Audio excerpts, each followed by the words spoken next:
All right. All-wheel drive wheels in itself is a little bit more difficult. These are just some old all-wheel drives that I had just laying around, vintage. As I'm not an all-wheel drive guy.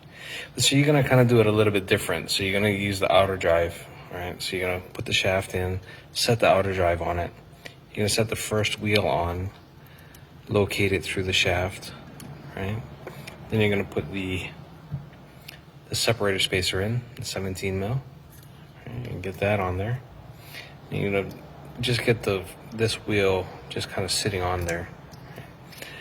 And you're gonna go to thread this in, get it started, right?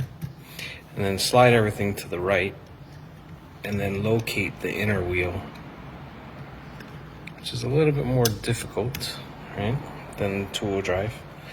So what'll happen then is you run this all the way in, slide the assembly over, slide this over as well, back it off one full turn,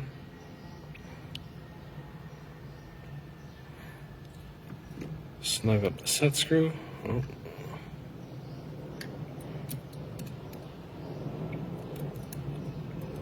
While pushing everything together, obviously on the flat, right?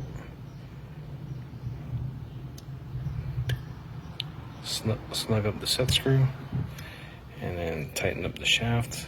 Brings the whole assembly together, and there you go, all-wheel drive wheels.